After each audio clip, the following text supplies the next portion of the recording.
Buenos días. Para continuar con el diplomado de Pedagogía de la Actividad Física y el Deporte, en este que es el módulo 3 de modelos pedagógicos, el tema del día de hoy será el desarrollo infantil. ¿De acuerdo? Voy a presentar pantalla y haré la presentación.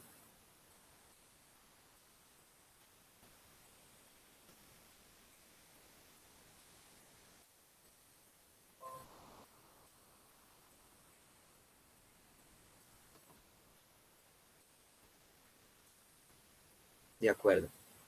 Mi nombre es Oscar Fernando Castro Martínez.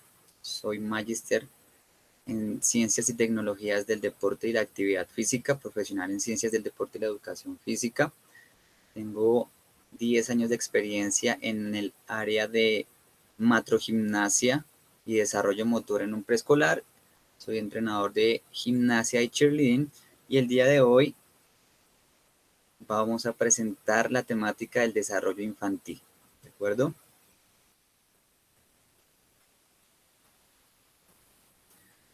En el contenido vamos a encontrar el objetivo, competencias, introducción al desarrollo infantil, desarrollo motor, recién nacido, en el primer año de edad, primera infancia, que comprende entre el primer año de edad y 6 años, etapa escolar entre los 7 y 8 años, y la etapa final, que es la etapa escolar de 9 a 12 años. Tendremos unas conclusiones y miraremos las referencias bibliográficas. Continuando, comenzamos con el objetivo, que será identificar las diferentes etapas por las que se atraviesa un infante desde su nacimiento hasta los 12 años de edad. Como las competencias trazadas para este módulo, será identificar y conocer las distintas etapas y características que atraviesa un niño desde el nacimiento hasta la edad de 12 años, cuando pasa ya a la preadolescencia. Okay. Cuando nosotros hablamos del desarrollo infantil, en la historia se ha cambiado mucho este concepto y también se ha estudiado de diferentes formas. ¿De acuerdo? Asimismo, este concepto de cómo se ve el desarrollo infantil ha cambiado.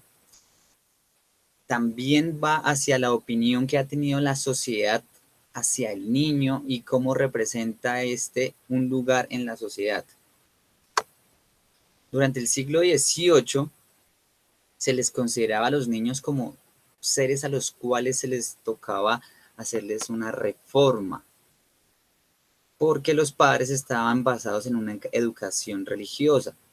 Se les creía que tenían el pecado original y debían ser librados de este. ¿De acuerdo? Ya en el siglo XVIII-XIX, con la industrialización, al niño se le veía como un adulto pequeño que debía cumplir como cualquier otro miembro de la sociedad con una producción, ¿cierto?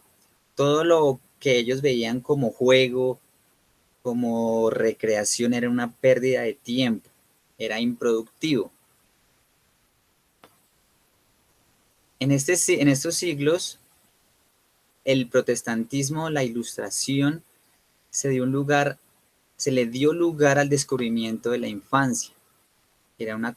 Se consideró como una etapa distinta.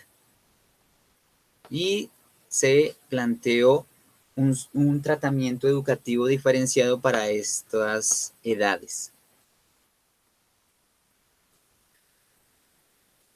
Ya como tal, en el desarrollo infantil, desde una perspectiva del ciclo vital, en la que se asume que el desarrollo es un proceso que comienza con la vida y termina con ella misma, o sea, siempre vamos a estar en el proceso de desarrollo. Vamos a ver que este desarrollo infantil es multidimensional y multidireccional y está determinado también por diversos factores como el biológico, el psicológico, el social, cultural, histórico. Todos esos aspectos determinan este desarrollo tanto infantil como a lo largo de la vida. Una formación y educación verdaderamente completas de la infancia es inconcebible en lo absoluto si no se reconoce claramente la importancia del evento, del movimiento corporal como el instrumento valioso de formación y educación. ¿De acuerdo? Nosotros no podemos hablar de un desarrollo sin tener en cuenta el movimiento, lo corporal, la dimensión corporal. El comportamiento motor del hombre no solo es un medio de formación, sino que al mismo tiempo es el resultado de esta formación.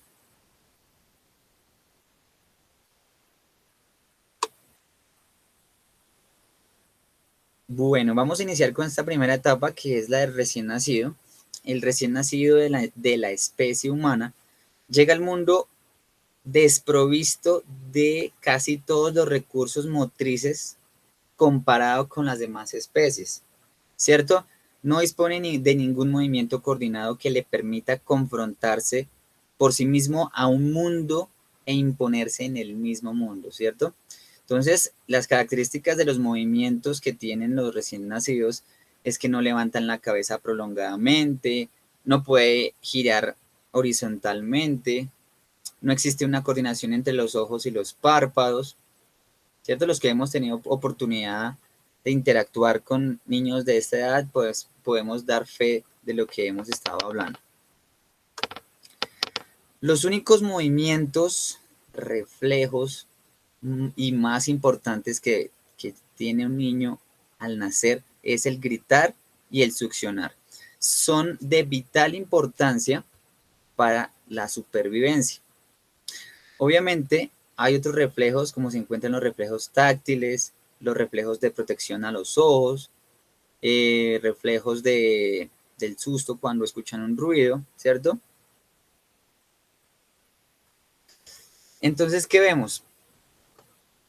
Que por una parte podríamos ver que es un defecto, ¿cierto? Al nacer sin estas capacidades de movimiento comparadas con otras especies que, como por ejemplo un caballo, la cría de un caballo, un potro, nace ya a la media hora ya se puede poner de pie y caminar, ¿cierto? Un ser humano tiene que atravesar por diversas fases de desarrollo infantil para lograr llegar a este punto, que puede pasar un año completo para poder llegar a ponerse de pie.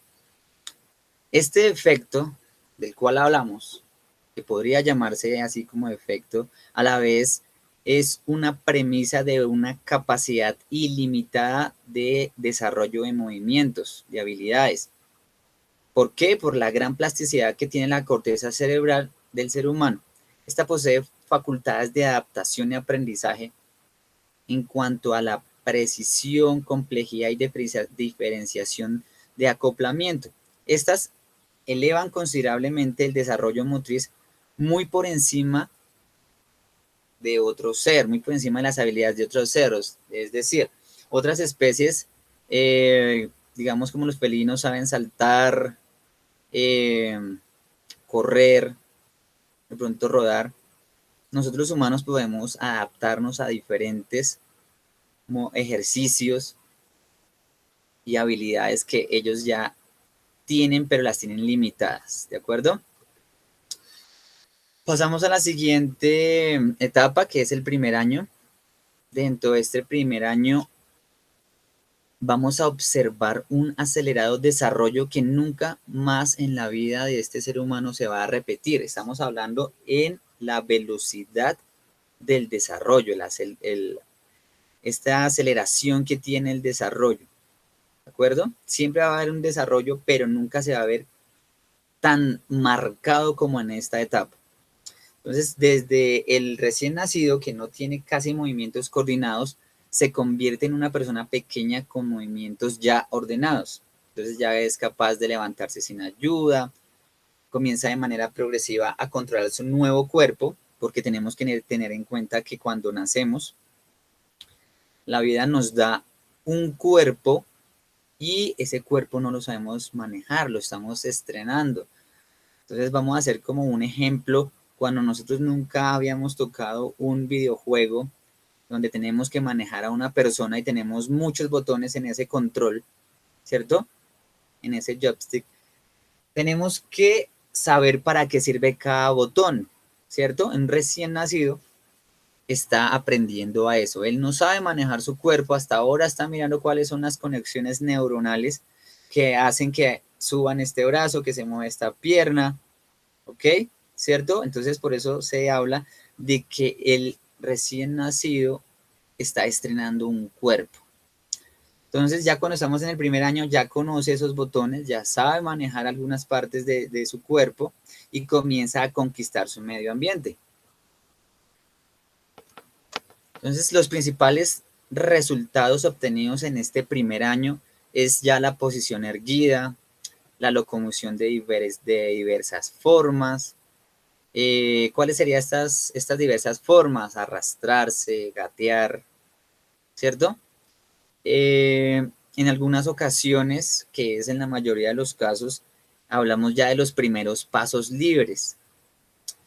Para poder hacer este desarrollo de primeros pasos libres, también hablamos de un desarrollo de brazos y manos en la prensión, ¿cierto? Entonces, cuando un niño está en la etapa de hacer sus primera posición erguida, se apoya en la baranda de su cuna, de las escaleras, del sofá, y lo primero que hace es apretar las manos, apretar sus brazos fuertemente para poder ponerse en esta posición erguida. ¿De acuerdo? La primera forma de locomoción en la posición erguida es un andar de posición, una caminar lateralmente, ¿cierto? Bueno, las distintas formas de movimiento se desarrollan en un orden regular, aproximadamente. ¿Qué quiere decir este orden regular? Primero, los niños, los infantes, primero comienzan a sentarse solos, a mantener el equilibrio, que si se van hacia un lado ponen la mano, que si se van hacia el otro ponen la otra mano, comienzan a tener control de su sistema vestibular, luego comienzan a tratar de alcanzar objetos, entonces ya comienzan a girar, a rodar en el piso, luego comienzan a hacer arrastre en busca de ese objeto, después viene el gateo, que es supremamente importante para fortalecer brazos, hombros, cadera, en las piernas.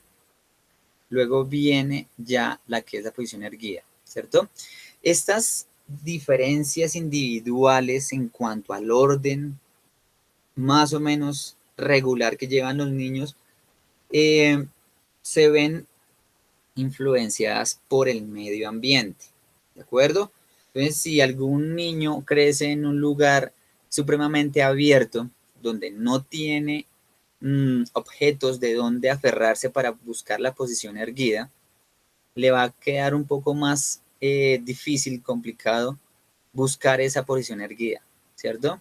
Lo va a lograr, pero entonces se va a demorar un poco más.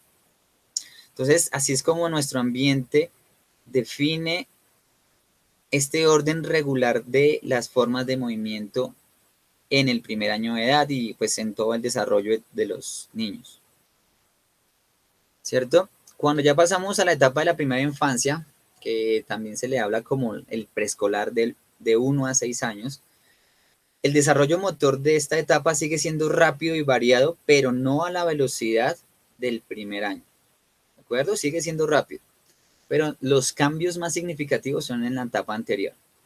Para conseguir los efectos, el menor debe crecer en un ambiente que le ofrezca la medida adecuada de estímulos de movimiento y posibilidades de reacción, así como les daba el ejemplo de los espacios abiertos para que ellos pudieran aferrarse a algún objeto o no y buscar la posición erguida. En esta etapa también necesitamos unos ambientes que favorezcan a las posibilidades de movimiento y de reacción, ¿cierto? Entonces en estas etapas ya hablamos de un sano, porque es muy sano, y lo voy a hacer muy reiterativo a medida de que estemos viendo este módulo, que los niños tienen un sano afán de movimiento y actividad, ¿cierto? Nosotros como educadores debemos ser comprensivos en este afán de moverse de los niños, en este, en esta, en este afán de explorar que tiene cada niño, y asimismo estimularlos de la mejor forma, ayudándonos de este afán de movimiento a que el desarrollo se dé de mejor forma. Entonces el ambiente tiene que ofrecer, como les decía, una medida adecuada de estímulos para llegar a qué? A un desarrollo motriz adecuado. En la finalización de la etapa del infante, de esta etapa de preescolar, el desarrollo motor va a ser muy parecido al del adulto. Entonces ya se dispone, los niños ya disponen de formas básicas de movimiento como caminar, correr, saltar, alcanzar. Estos movimientos se van a ver reflejados con buena coordinación, pero igual van a necesitar de perfeccionamiento.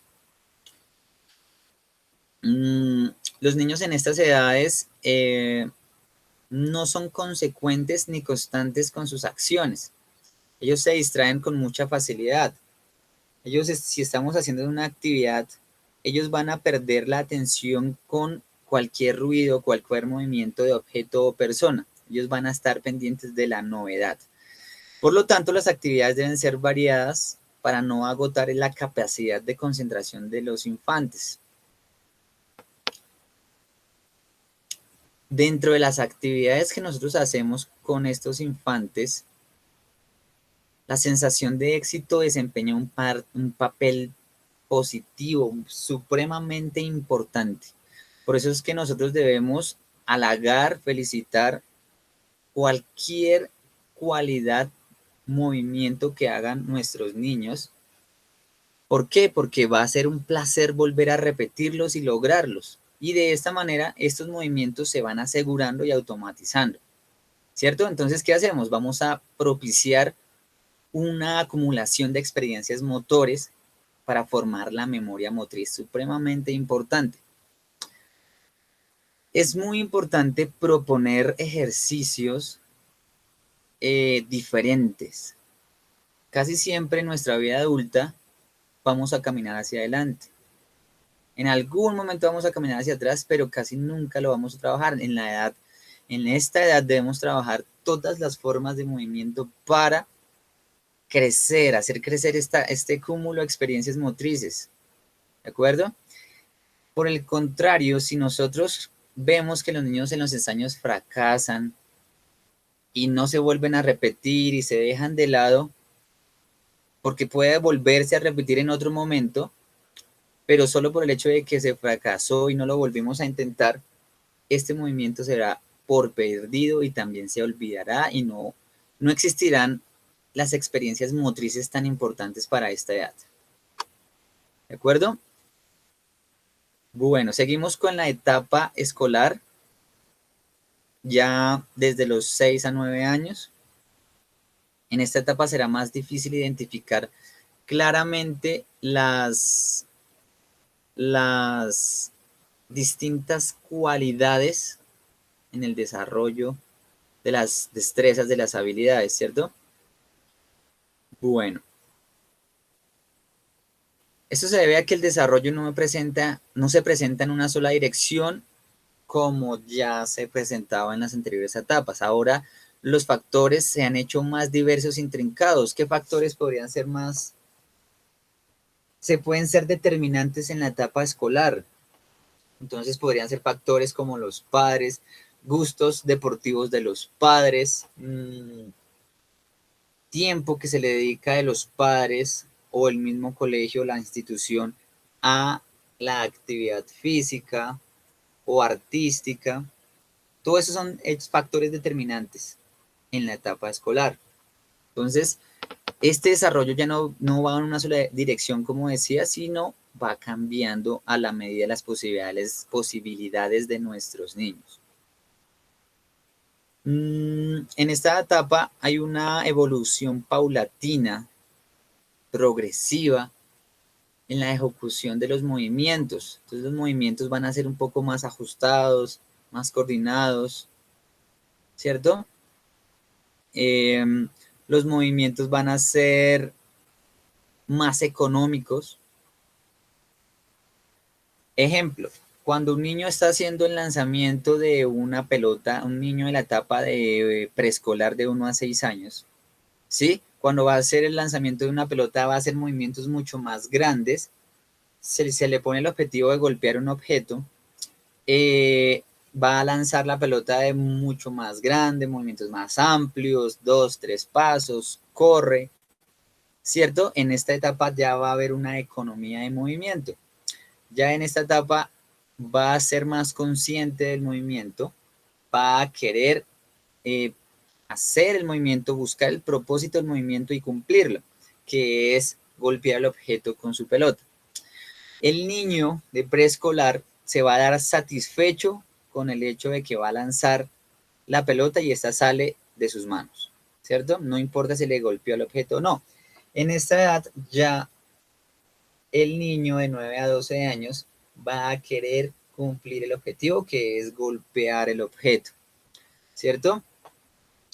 Adicionalmente, se va a evidenciar un inicio no tan marcado, pero se ve un inicio entre los de diferencias, un inicio de diferencias entre los movimientos de los niños y las niñas.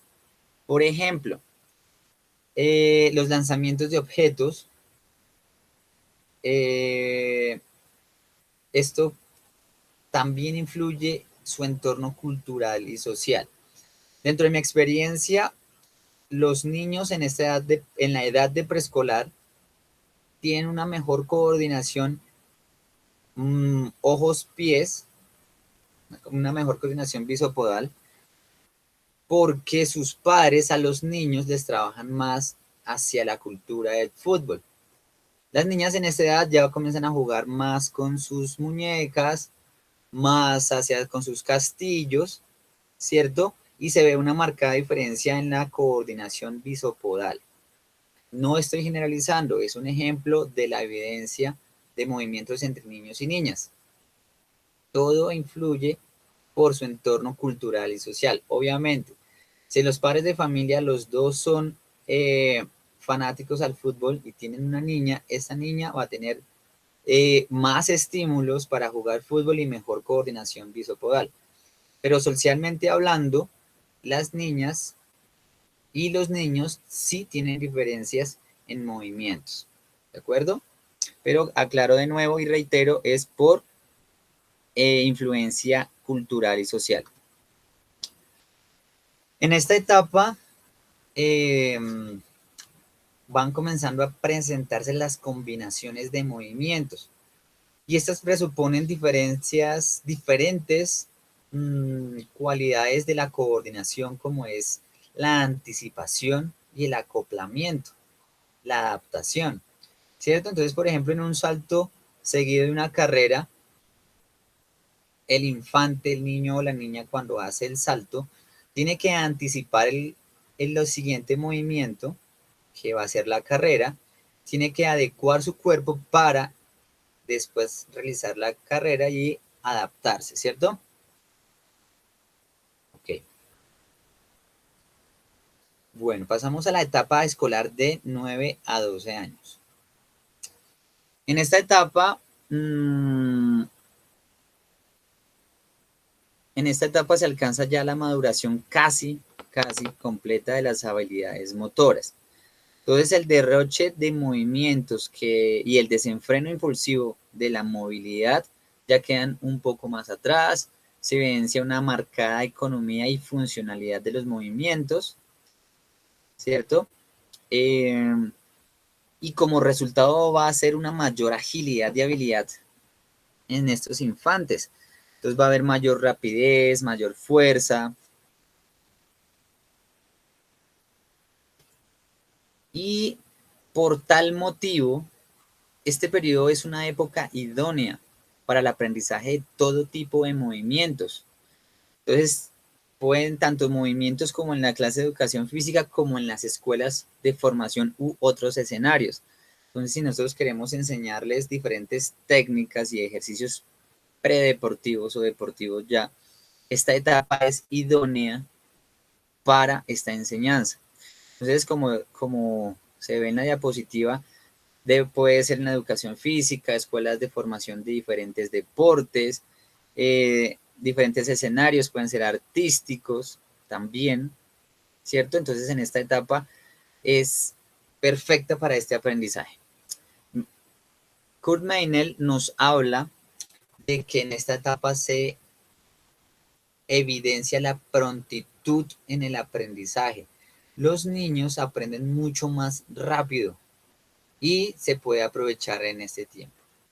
Varios autores hablan de que un niño no puede, bueno, de poder se puede, pero el ideal de un niño en las etapas de desarrollo infantil, preescolar y escolar, la idea es que pruebe diferentes deportes para que tenga una, una experiencia motriz mayor, o sea, que ese cúmulo de movimientos sea mucho más grande para que después sí se especialice en un deporte de su predilección.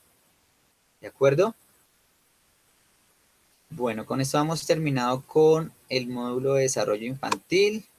Entonces, como conclusiones, vemos que solo en el último siglo de la historia de la humanidad se inicia el estudio del desarrollo de los infantes y la influencia hacia la vida adulta.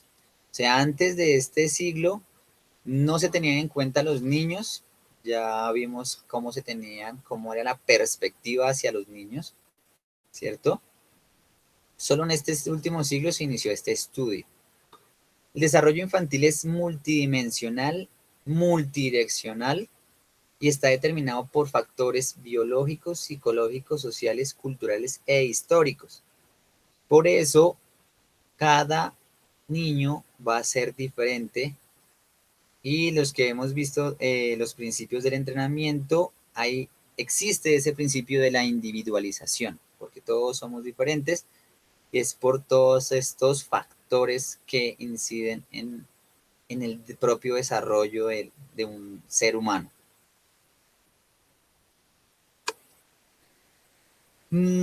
Como conclusión, en la etapa del recién nacido, ya habíamos hablado que está desprovisto de muchos movimientos que las otras especies tienen, pero se compensa con las posibilidades ilimitadas de movimiento que logrará con el desarrollo y estímulos adecuados.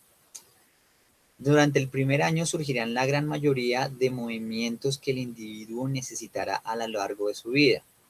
Es supremamente importante hacer una estimulación temprana en esta edad. En la etapa de 6 a 8 años, los movimientos de los infantes se van tornando más armónicos, equilibrados, sobrios y definidos. El resultado de la etapa de 9 a 12 años va a ser una mayor agilidad y habilidad en los niños, así como una mayor rapidez y fuerza en sus movimientos. Se evidencia una prontitud en el aprendizaje de movimientos deportivos, los cuales ya se explicaron deberían aprovecharse al máximo.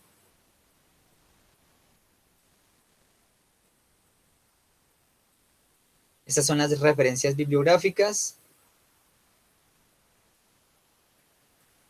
Muchas gracias por su atención. Que tengan un muy buen día.